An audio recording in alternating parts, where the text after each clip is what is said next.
नमस्कार दोस्तों, इस वीडियो में आपका स्वागत है। इस वीडियो में हम जानने वाले हैं regional comprehensive economic partnership. World का सबसे बड़ा हम कह सकते हैं कि एग्रीमेंट है जो कि 30% आबादी population, 25% global GDP and 30% global trade को इन्वॉल्व करता है। आखिर क्यों हमारे देश इंडिया ने, भारत ने ये एग्रीमेंट साइन क्यों नहीं किया, ये सब इस वीडियो में हम समझेंगे। दोस्तों सबसे पहले तो ध्यान दीजिए, रीजनल, क्षेत्रीय। इस इमेज में आपको जितने भी एरिया दिख रहे हैं ये सभी आरसीईपी एग्रीमेंट के अंडर आते हैं। 10 आसियान देश है और 6 उसके फ्री ट्रेड एग्रीमेंट पार्टनर्स है। 6 कौन कौन से है? India, China, Japan, south Korea, Australia, New Zealand, ये 6 देश। दोस्तों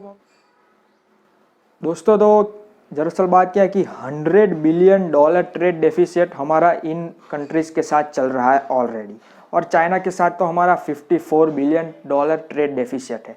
ट्रेड डेफिसिट मतलब क्या?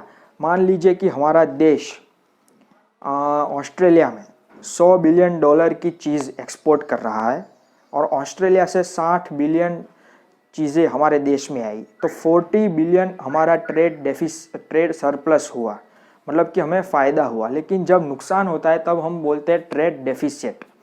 दोस्तों तो ये एक कारण हो गया।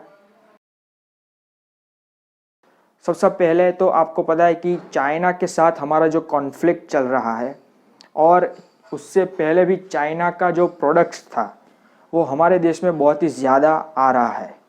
अगर हम इस फ्री ट्रेड एग्रीमेंट पे साइन कर देंगे तो बहुत प्रोडक्शन चाइना का हमारे देश में आ जाएगा, और फिर जो भी स्टार्टअप्स हमारे देश में शुरू हुए हैं, जो भी हमारे देश के जो प्रोडक्ट्स हैं, उन सबको बढ़ावा नहीं मिल पाएगा, क्योंकि चाइना के प्रोडक्ट्स के जो प्राइस होते हैं वो बहुत ही कम होते हैं। दोस्तों दूसरा कारण है एग्रीकल्चर। आपको पता होगा कि न्यूजीलैंड में डेयरी प्रोडक्शन बहुत ही ज़्यादा होता है। तो अगर न्यूजीलैंड वाले बहुत ही सॉलिड डेयरी जो प्रोडक्ट्स हैं, डेयरी पाउडर, चॉकलेट्स, ये सब हमारे देश में एक्सपोर्ट करेंगे तो हमारे देश के जो किसान हैं, जो पशुपालन करते हैं, उन लोगों को काफ़ी नुकसान पहुंच सकता है। ये दोस्तों दूसरा कारण हो गया। तीसरा कारण भी एग्रीकल्चर के साथ ही जुड़ा हुआ है। दोस्तों ये दरअसल बात है कि वियतनाम जो है ना, वो राइस प्रोडक्शन में बहुत ही आगे है, और हम चाइना की बात करें तो वो कॉटन, कपास में आगे है। ऑस्ट्रेलिया की बात करें तो वो गेहूँ, व्हीट बनाने में बहुत ही आगे है। तो अगर वहाँ से और तो और उन लोगों के जो सीड्स होते हैं ना, बीज होते हैं, वो ज़्यादा प्रोडक्शन प्रोवाइड करते हैं किसानों को, तो बहुत ही सस्ते दामों में ये सब चीज़ें हमारे मार्केट में बिकने लगेगी। तो तीसरा कारण तो ये हो गया, ठीक है, कि इस पे देखिए किसानों को फिर क्या होगा कि अच्छे प्राइस नहीं मिल पाएंगे, क्योंकि बाहर के देशों के जो क्रॉप्स है उसकी क्वांटिटी बढ़ जाएगी। दोस्तों चौथा कारण है India automatic triggered safeguard mechanism चाहता है कि चाइना अगर 100 बिलियन से ज़्यादा अगर चीज़ें यहाँ पर एक्सपोर्ट करेगा तो फिर वो सब बंद हो जाएगा, फिर वो बैन लग जाएगा, फिर वो ज़्यादा एक्सपोर्ट नहीं कर सकता। लेकिन ऐसा नहीं होता है, कोई भी फ्री ट्रेड एग्रीमेंट जब होता है तब ऐसी कंडीशन नहीं होती है, लेकिन इंडिया ये चाहता है, तो ये पॉसिबल नहीं है। ये चौथा कारण हो गया। पाँचवा कारण ये है कि हमको पता है कि चाइना बहुत ही डेटा माइनिंग करता है हमारे देश से, बाकी सब देशों से। तो इंडिया चाहता है कि डेटा माइनिंग हो ही ना, डेटा प्रोटेक्शन ज़्यादा हो। तो चाइना और दूसरे देशों को इन सबसे आपत्ति है कि नहीं, ऐसा सब कुछ नहीं होगा, ये तो इकोनॉमी पर फोकस किया जा रहा है। तो पाँचवा कारण तो ये होगा। तो फिर इंडिया चाहता है कि थोड़े से नॉर्म्स जो है, कंडीशन है, तो वो फ्लेक्सिबल होनी चाहिए, इतनी रिजिड नहीं होनी चाहिए। कभी भी कोई भी देश इससे बाहर निकलना चाहे तो निकल सकता है, ऐसी आप मैकेनिज़्म इसमें होनी चाहिए। तो ये भी दूसरे देश मना कर रहे हैं। और दोस्तों सबसे बड़ा जो रीज़न है वो ये है कि अभी क्या है कि हमारे देश में कोरोना आने से की वजह से पूरा देश हिल गया है, पूरी देश की इकोनॉमी हिल गई है।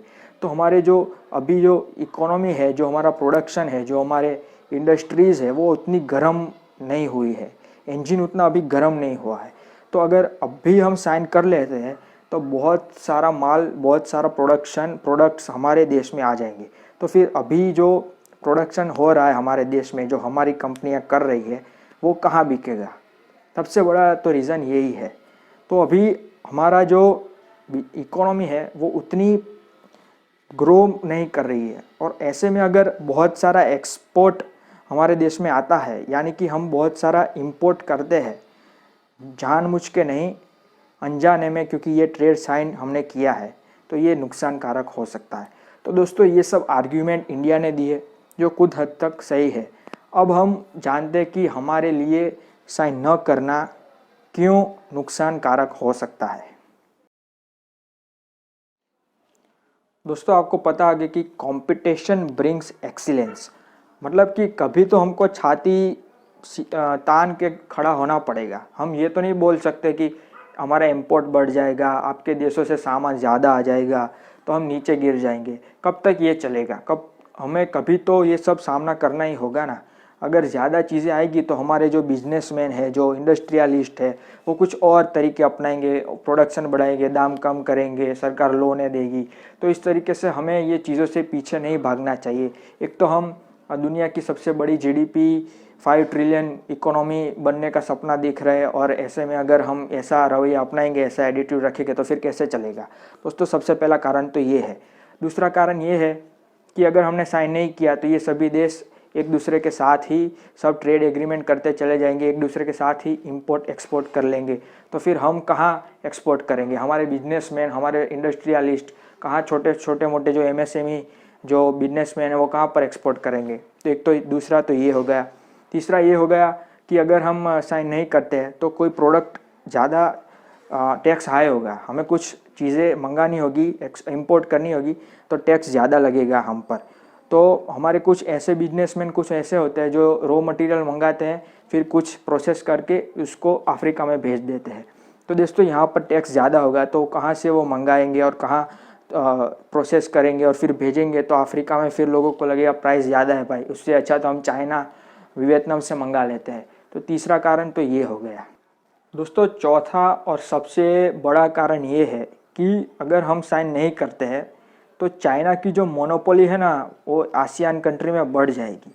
चाइना जो साउथ चाइना सी के ऊपर जो अपना प्रभुत्व जमाना चाहता है ना वो बढ़ जाएगा, क्योंकि उसकी पकड़ ज़्यादा हो जाएगी आसियान कंट्रीज़ में। तो ये एक सबसे बड़ा कंसर्न है। दोस्तों दूसरा पॉइंट ये है कि इंडिया ने जो यूरोपियन यूनियन और अमेरिका के साथ जो फ्री ट्रेड एग्रीमेंट साइन किए हैं वो तो ये आरसीईपी से भी ज़्यादा स्ट्रिक्ट है। वहाँ पर तो बहुत फ्लेक्सिबिलिटी बहुत नहीं है। तो हमें जो कहना पड़ेगा, तो हमें दूसरा कारण ये है कि आरसीईपी के जो नॉर्म्स है ना वो यूरोपियन यूनियंस और यूएसए के नॉर्म्स जितने रिजिड नहीं है। तो एक तो ये हो गया। दोस्तों अब हम आते हैं कि कंक्लूज़न। यहाँ पर देखिए दोस्तों, हमको नुकसान शुरुआत में हो सकता है कि जब तक हमारी इंडस्ट्री ग्रो नहीं होगी, कोरोना से जो हमें इम्पैक्ट हुआ है उसको अगेंस्ट में लड़के हमारी इंडस्ट्री जब तक ग्रोज नहीं होगी तब तक हो सकता है वहाँ से चीज़ें ज़्यादा आ जाए। तो ये एक सही पॉइंट है। यहाँ पर इंडिया को क्या करना चाहिए कि वेट एंड वॉच फिनोमिना को अप्लाई करना चाहिए। यानी कि आरसीईपी के जो नेशन है उन्होंने हमें शट डाउन तो नहीं किया है, उन्होंने बोला है कि आप कभी भी आपकी इच्छा हो तब आप फिर से ज्वाइन कर सकते हो।